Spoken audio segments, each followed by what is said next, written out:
خدای تبارک و تعالی پیامبر خود را به صورت غائبانه عتاب می کند. عبس ترشرویی کرد و تولا و اعراض کرد. صیغه غائبانه هست. در اینجا نگفت که عبست، به جای تولا نگفت تولیت، ترشرویی کردی تو و یا اعراض کردی تو. در اینجا مفسرین و بزرگان خصوصا حضرت شاه صاحب مولانا انورشاه کشمیری رحمت الله علیه می فرمایند که این صیغه غائبانه فقط یک گله دوستانه هست، یک گله دوستانه. الله سبحانه و تعالی وقتی صیغه غائب را آورده، خدای نخواسته چنین نیست که الله از پیامبر آزرده شده باشد. این گله هست، گله دوستانه.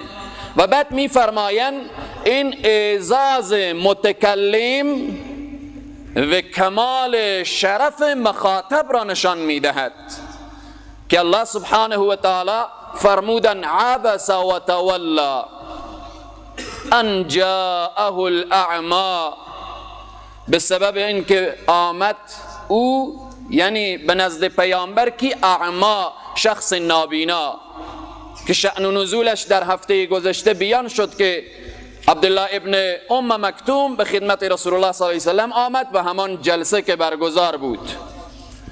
و ما یدریک لعله یزکی، اینجا باز پیامبر مخاطب می کند تا اینکه بفهماند و متوجه بسازد که فقط یک گله دوستانه هست. الله هیچ وقت از رحمت للعالمین آزرده نمی شود. الله هیچ وقت از پیامبری که فرموده و انک لعلی خلق عظیم و ما ارسلناک الا رحمتا للعالمین، از پیامبری که فرموده ولسوف یعطیک ربک فترضی، زود است که برای تو آنقدر بدهیم ای پیامبر که تو راضی باشی. پس این عتاب، این متوجه ساختن هست، این درس هست برای امت پیامبر اکرم صلی الله علیه و سلم. اینجا مخاطب می کند و ما یدریک لعله یزکی، و چی چیز تو را فهماند لعله، شاید که یزکی، این از حرفهای تو اصلاح می شد. یعنی متوجه ابن ام مکتوم شو، او هست که حرفهای تو را می شنود و او هست که با جان و دل تو را قبول کرده است. او یذکر، یا اینکه پند می گرفت فتنفعه الذکر، پس نفع می داد او را همین پند دادن. کسی که نفع می گیرد برای او بیان بکن. در این آیه مبارکه الله سبحانه و تعالی متوجه می سازد که قرآن خودش پند است، اما برای کی؟ آیا این صدای قرآن را در دنیا بیش از 7 میلیارد انسان زندگی می کند، 1.5 میلیارد پیرو قرآن شده اند، دیگرها چرا؟ اما این قرآن پند است و اندرز هست و کتاب هدایت است. برای کی؟ آیات زیادی هست که الله سبحانه و تعالی متوجه می سازد که هر دلی که در او دل انابت باشد، یعنی زاری و تضرع و توبه پذیر باشد و بالآخر کسی باشد که رجوع به طرف الله بنماید، این قرآن برایش هدایت است. ذلك الكتاب لا ریب فیه هدی للمتقین، این قرآن هدایت است برای متقیان، برای پرهیزگاران، برای کسانی که در طلب هدایت هستند. آیات دیگری داریم در قرآن عظیم الشان که الله سبحانه و تعالی می فرماید و ذکر فإن الذکر تنفع المؤمنین، پند بده، بیان بکن. چرا؟ بخاطر که فإن الذکر تنفع، این پند و بیان تو نفع میدهد. برای کی؟ تنفع المؤمنین. ای پیامبر حرفهای تو، پندهای تو، نصیحتهای تو نفع میدهد برای کسانی که ایمان آورده باشند، برای مؤمنین هست. همین که علما وارث انبیا هستند، وقتی من این آیات را ترجمه می کنم، اینها برای شما مسلمان ها، برای شما کسانی که ایمان آورده اید نفع میدهد، فایده میدهد. کسی که ایمان نیاورده باشه شاید هیچ نشنوه و گوش هم نکنه. آیه دیگر الله سبحانه و تعالی می فرماید و ما یتذکر الا من ینیب. و ما یتذکر، پندی نیست مگر برای کی؟ کسانی که در دل ایشان انابت هست، یعنی هدایت هست، خواهان هدایت هستند و در جستجوی هدایت هستند و در طلب هدایت هستند. آیه دیگر می فرماید و ما یذکر الا اولو الالباب. پند نمی دهد این قرآن مگر برای صاحبان خرد، برای انسانهای دانا، برای انسانهای عاقل، برای انسانهای هوشیار و فهمیده.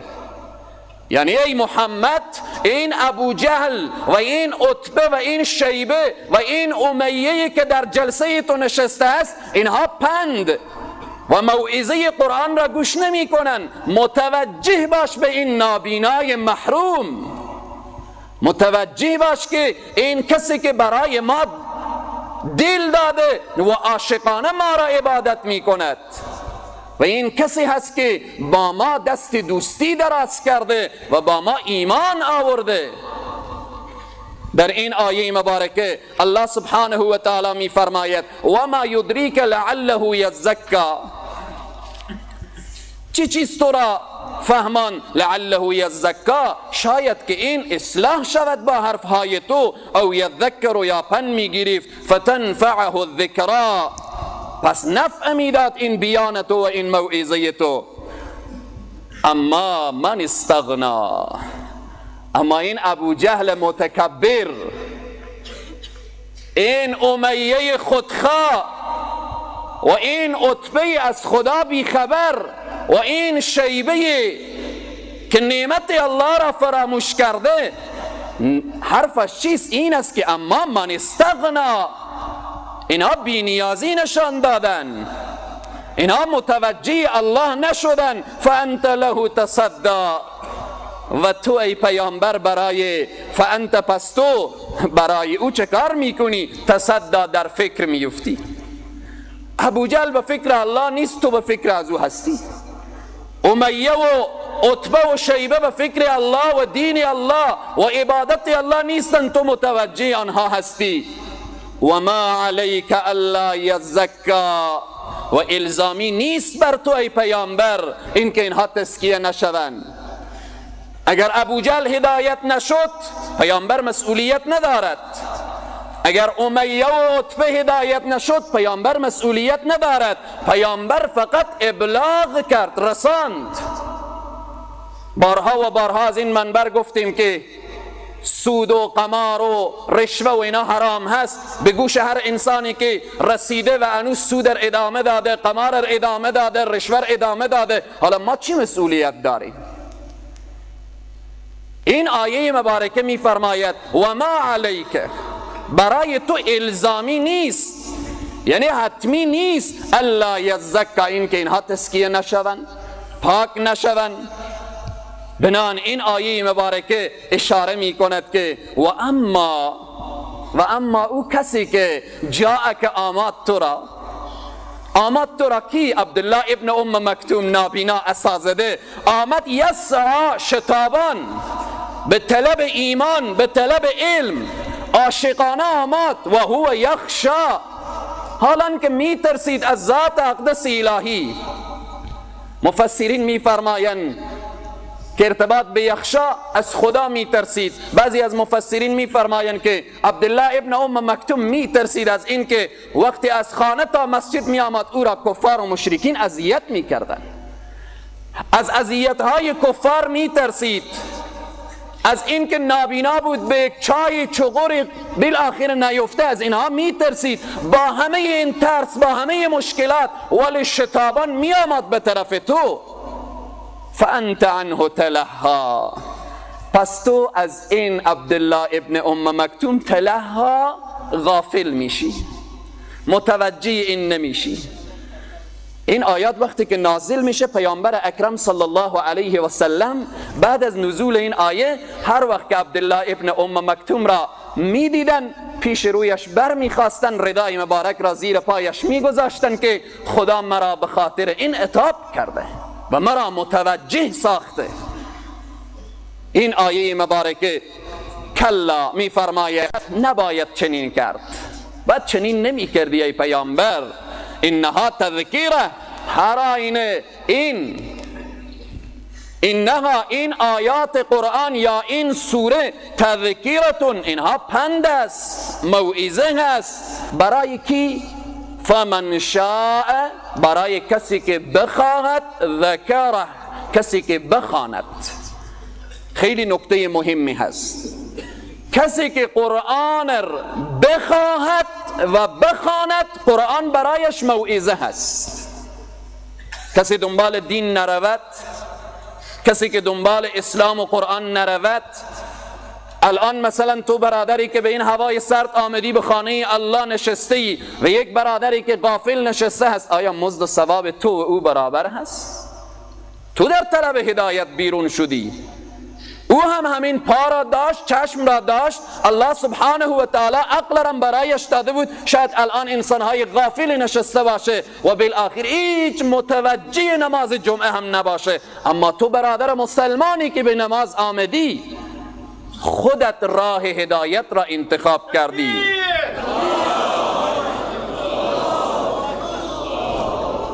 این آیاتی که کسی که بخواهد و بخواند، کدام آیات هست؟ فی صحف مکرمت، ثبت است در صحیفه ها، در نوشته های گرامی، مرفوعت، به جای بلند هست، مطهرت، پاک هست. این قرآن عظیم الشان در اول وقتی که تحریر شد و نوشته شد و در کجا بود؟ در لوح محفوظ تحت عرش پروردگار عالم.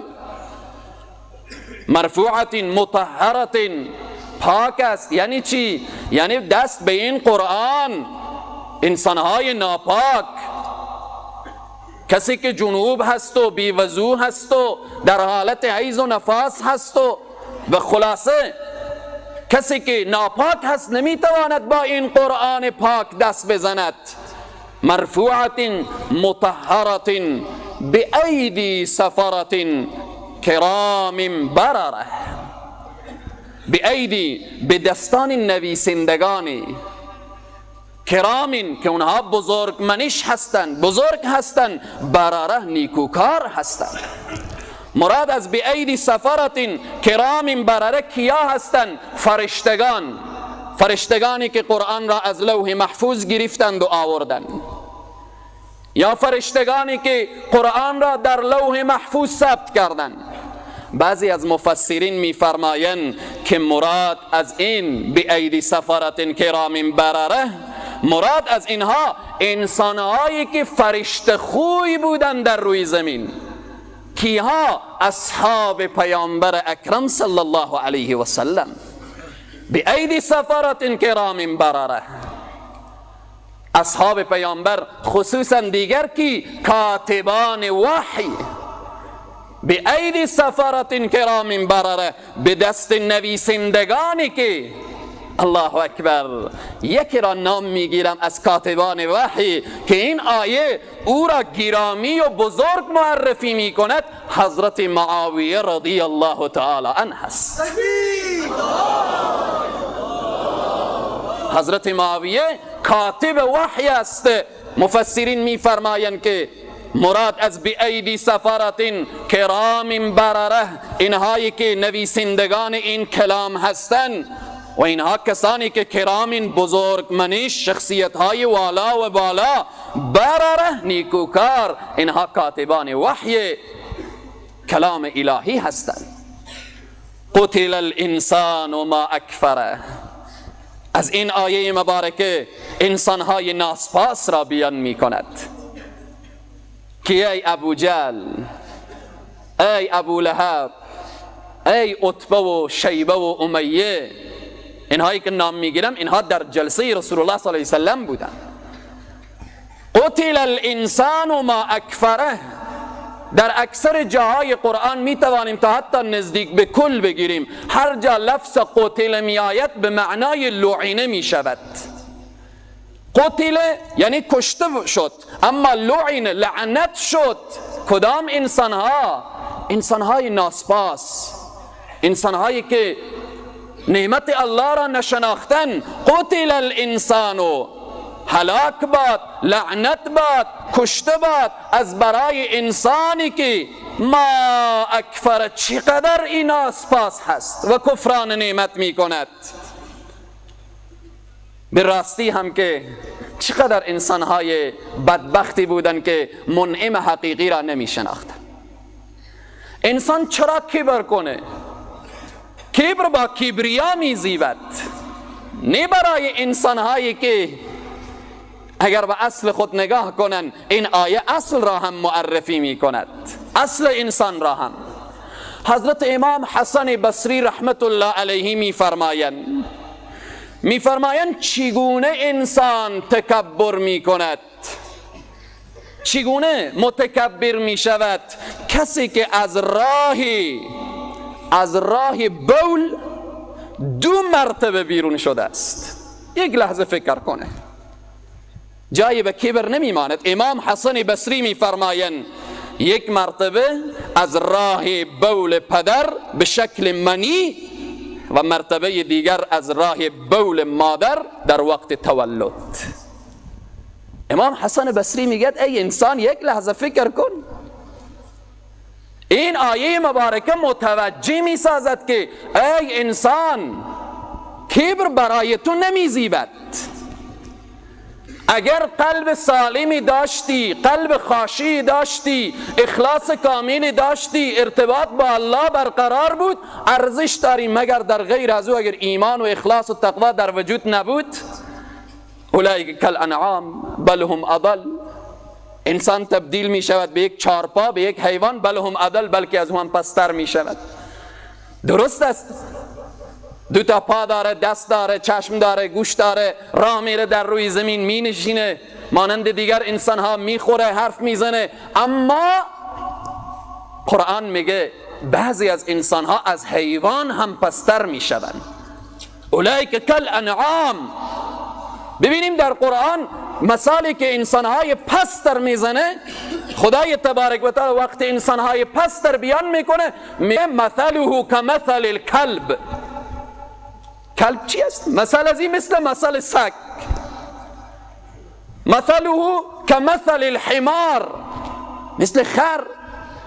اما ادامه آیه میگه اولئک کالانعام، اینها وقتی تبدیل به حیوان میشن بل هم اضل، بلکه از حیوان، از کلب و حمار هم پستر میشه.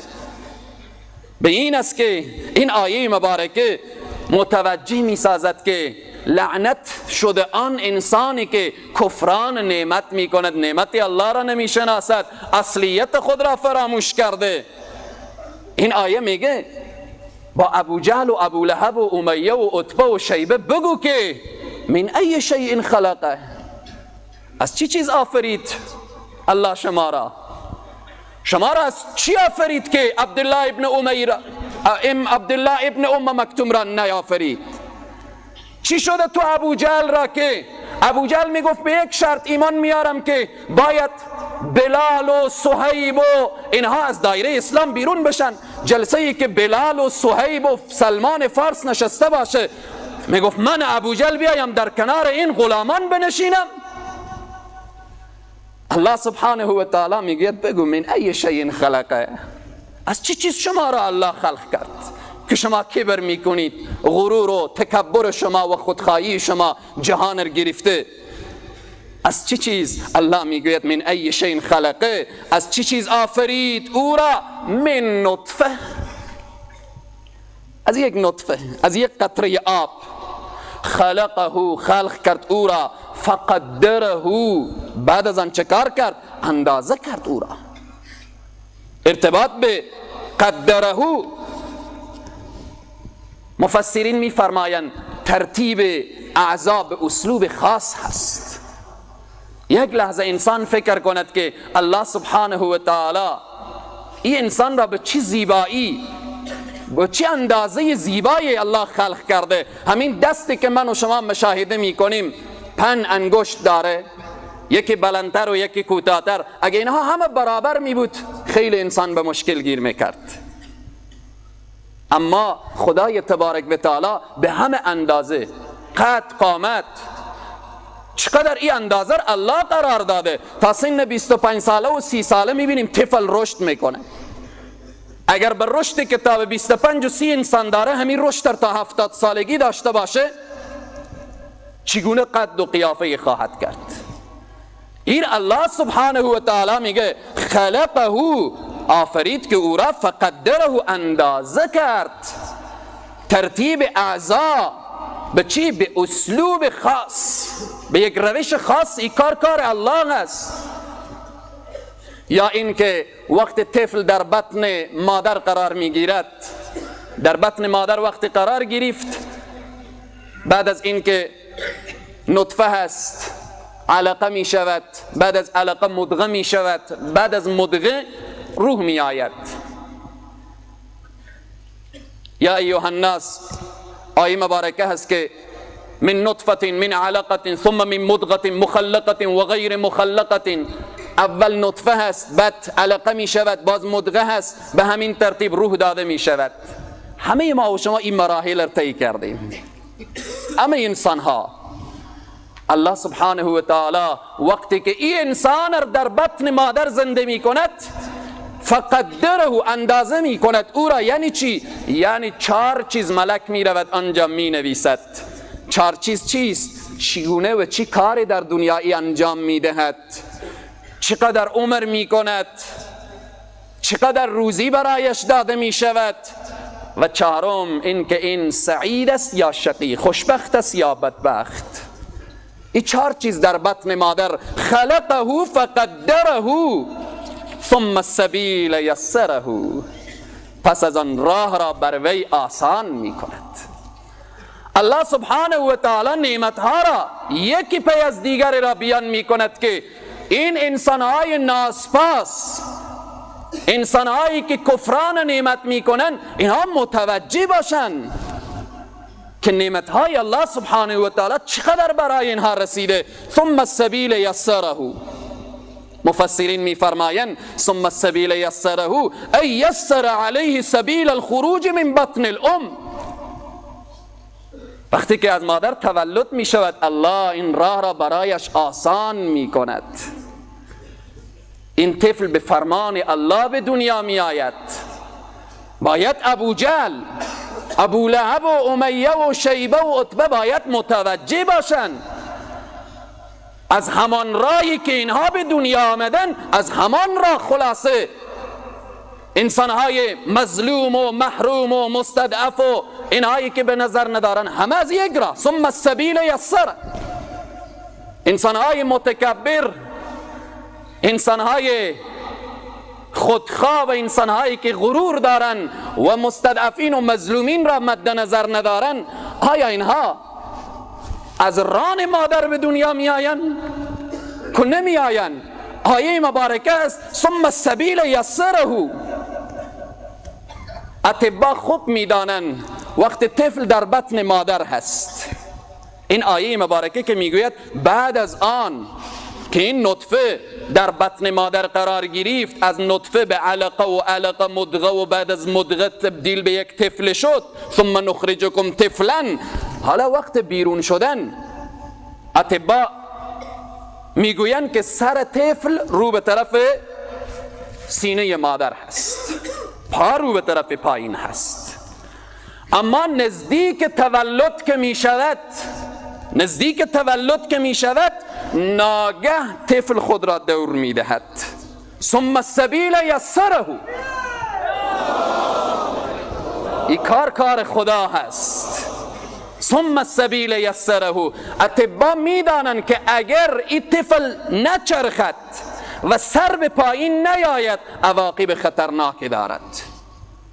ضایع شدن طفل و مادر طفل هست.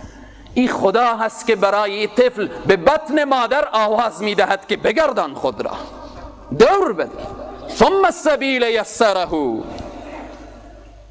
ارتباط به این آیه مبارکه. وقیل، بعضی گفته شده یسر علیه سبیل الخیر و الشر. اصل معنا که همین را بیان کردن بود. بعضی میفرمایند که خدای تبارک و تعالی میگوید ای انسان ها، راههای خیر و شر را برای شما آسان کردم. خیلی آسانه. چگونه آسانه؟ نعوذ بالله من ذلک همه مسلمان ها برن کافر شن، همه کافر ها بیاین مسلمان شن، کار ساده هست. اما این که بدبخت کافر نمی آید مسلمان نمیشه، این بدبختی از خودش هست. خیلی ساده و آسانه. الله سبحانه و تعالی میگه راههای خیر و شر آسانه. خیلی آسان، خیلی آسان. کسی خیر را انتخاب میکنه، خیلی آسان شر. الان شما نماز را انتخاب کردید و خیلی انسانهای بدبختی هستن که تفریح و بالآخره بینمازی را انتخاب کردن. الله میگه هر دو آسانه. فمن شاء فلیؤمن و من شاء فلیکفر. کسی میخواه که مؤمن بشه، کسی میخواه کافر بشه، کسی میخواه فاسق بشه، کسی میخواه با تقوا بشه، ولی متوجه باشه که هر دو پاداش داره. ظالم هم پاداش ظلم خور میبینه و مؤمن هم و عادل هم پاداش عدل و تقوا و پرهیزگاری خود را. بناهن خودت هستی ای انسان که الله رای خیر را آسان کرده، رای شر را آسان کرده، که حالا به خیر میری یا به شر، خوبی را انتخاب میکنی یا بدی را، ثواب را کسب میکنی یا گناه را. این به دست خود انسان هست. خود خواهر وقتی که بی‌حجاب بشه، لباس بی‌حجاب برای خود بخره و بپوشه، چکار شده؟ رای شر را انتخاب کرده، رای جهنم را انتخاب کرده. اما یک زنی که با حجاب اسلامی و لباس حجاب اسلامی را برای خود مهیا میکنه، رای بهشت را برای خود انتخاب کرده. هکذا هر کدامی که بالآخره قیاس کنیم به همین ترتیب. جوان مسلمان بالا میشه به یک دکان کسید فروشی، یک سخنرانی یک عالم و بالآخره را برای خود میگیره، یا اینکه خدای نخواست یک فیلم مبتذل، فیلم اسلامی را گرفت، رای خیر، فیلم مبتذل را گرفت، رای شر. خدا میگه ثم السبیل یسره، بعد از اینکه به دنیا آمد راه برایش آسان هست، رای خیر و رای شر. اما متوجه باش که یک راه رای بهشت هست، یک راه رای جهنم هست. پشت تلویزیون نشسته هستی، کنترل دست تو هست، حالا خودت هستی که برنامه اسلامی میبینی یا برنامه خیر، برنامه جنتی میبینی که جنت بروی تو باز بشه، یا این که برنامه جهنمی. اگرچه متاسفانه برنامه های اسلامی و جنتی خیلی کم هست، باز هم نادیده نمیگیریم. هست برنامه های اسلامی، چی رسانه های صوتی و تصویری هستن، برنامه های اسلامی دارن. بناهن این خودتو انسان هستی که چی انتخاب میکنی. ثم السبیل یسره ثم اماته فاقبر. نعمت دیگر این هست که بعد از آن اماته بمیراندنش او را الله میمیرانه، فاقبره زمینه قبر را فراهم میکنه. یک نعمت هست. الله سبحانه و تعالی به خاطر کرامت انسانیت، به خاطر احترامی که به بنی آدم کرده، اینه که مانند دیگر حیوانات که انسان مرد گوشه یور نمی اندازن، اور احترامانه میبرن به قبر میکنن، دفن میکنن، دعا میکنن. این نعمت الله است که ای انسانی که تو کفران نعمت میکنی و الله را و نعمتهای الله را فراموش کردی، بدان که الله برای تو این همه نعمت را ارزانی کرده. ثم اذا شاء انشر، بعد از آن هر وقتی که بخواهد انشر، از قبر بیرون میکنه. الله هست که مردگان را از قبر بیرون میکند. کلا، نه، لما یقضی ما امره، هرگیز عمل نیاورد و عمل نکرد ما امره، و او چیزی که الله امر کرد. الله برای ابو جهل و ابو لهب امر کرد که مرا پرستش کنید. لات و عزا و منات و هبل و فلان را رها کنید و بگویید لا اله الا الله. اما اینها نگفتن. الله میگه نه، این همه را برای اینها که بیانم بکنی، لما یقضی ما امره، هرگیز انجام ندادن ما امره، او چیزی که الله امر کرده. باز الله سبحانه و تعالی تا به اینجا که پیدایش و مرگ انسان را بیان کرد، از این آیه شروع می کند به بیان اسباب بقا و زندگی انسان، که ای انسان دیگر نعمتها را متوجه باش. چرا کفران نعمت می کنی؟ چرا خالق را فراموش می کنی؟ چرا رازق را فراموش می کنی؟ چرا میری بی پیش غیر الله گردن کج می کنی؟ چرا؟ فلینظر الانسان، پس باید که نظر کرد انسان الی طعامی، به سوی طعام خود. طعام میخوریم، این طعام از کجا آمده؟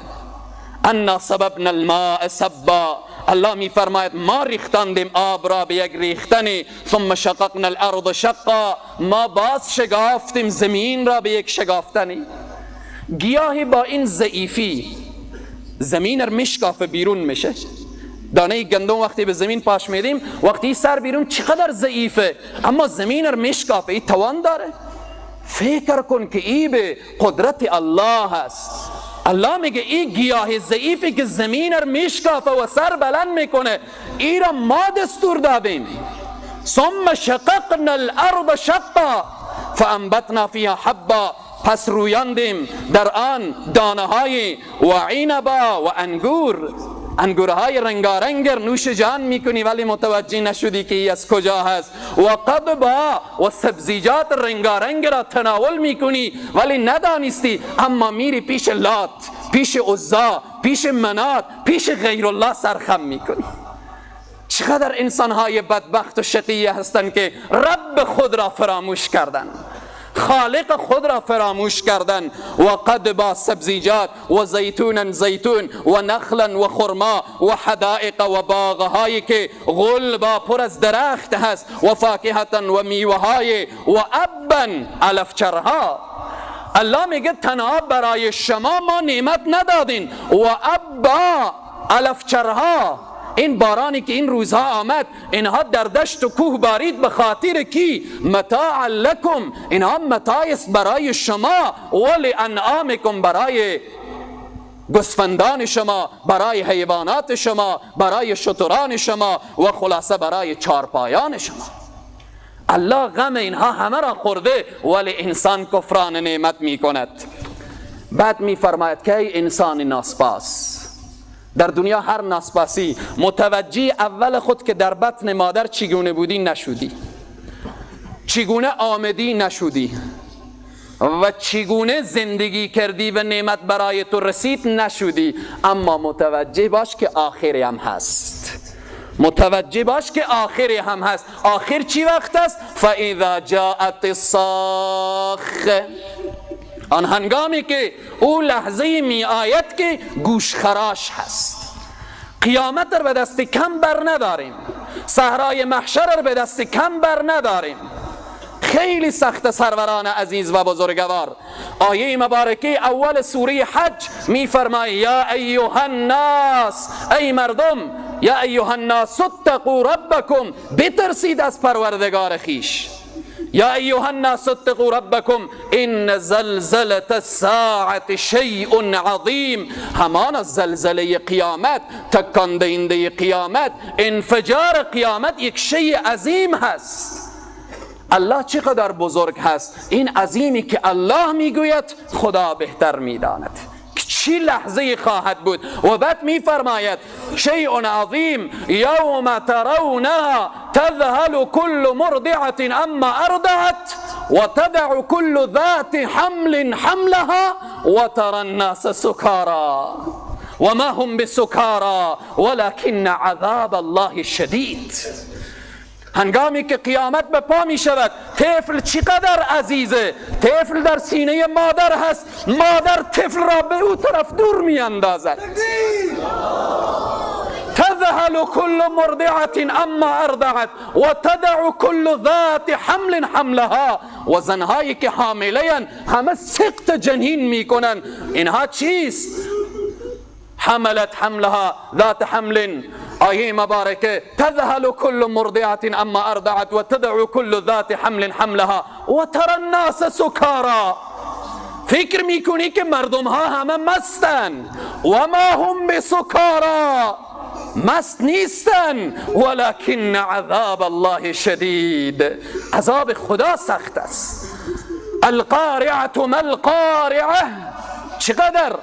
و تکون الجبال کالعهن المنفوش، این کوهایی که چقدر سخته تبدیل به پنبه حلات شده می شود. اذا وقعت الواقعه لیس وقعتها کاذبه، روز قیامت روز دروغی نیست، آمادنی هست. اما سران کفار باید متوجه باشند که اگر به خدا و پیامبر ایمان نیاورند، همچون ابو جهل و امیه و عتبه و شیبه، خسران ابدی دامنگیر ایشان هست. این زلزله الساعه شیء عظیم. این آیه میگه فاذا جاءت الصاخه، ای انسانی که کفران نعمت کردی، ای انسانی که نعمت الله را فراموش کردی، متوجه باش پس وقتی که بیاید صاخه، لحظه و صدای دلخراش، او روز چگونه هست؟ یوم یفر المرء من اخیه و امه و ابیه و صاحبته و بنیه لكل امرئ منهم یومئذ شأن یغنیه. الله اکبر.